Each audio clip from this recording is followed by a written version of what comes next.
ask you, in the conflict of Israel versus Hamas, who's the good guy?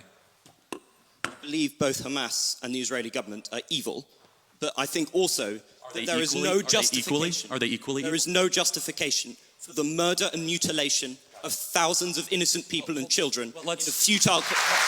Let's zero in on it. There is no justification, Mr. Kirk, for invading hospitals, for bombing innocent populations and dragging out a war which is damaging Israel and the West's security. You've made that point, but... Well, it's not a point, it's a moral truth, isn't it? Okay, yeah.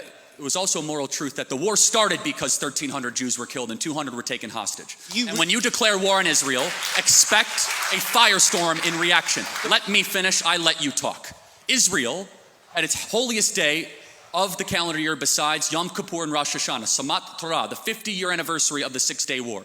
On Shabbat, Hamas invaded Israel, deciding to go recklessly to music concerts, to homes, to kibbutzes, and taking 200 plus hostages. They knew what they were doing. In one of the most cloistered urban environments on the planet, 2 million people live in a place where it's impossible to wage war. Impossible. Where they wear civilian clothing, they violate every tenet of the Geneva Convention, and the IDF, when they do something right, they get no credit. When they do life-saving surgeries of a Gazan child, they get no credit. When they drop leaflets, they get no credit. But when they happen to bomb a place where they are operating their military from, which we now know from third-party verified sources, hundreds of Hamas military operations are in mosques, schools, and hospitals. I'm sorry, the country where they were living in relative peace on October 6th, that all of a sudden we had a war and Hamas started the war. And I don't see people that were really upset about the 2 million Germans that were killed in World War II, civilians. A tragic truth of war is that civilians die. I don't like it and you don't like it. And they brought it upon themselves. The only operation and entity to blame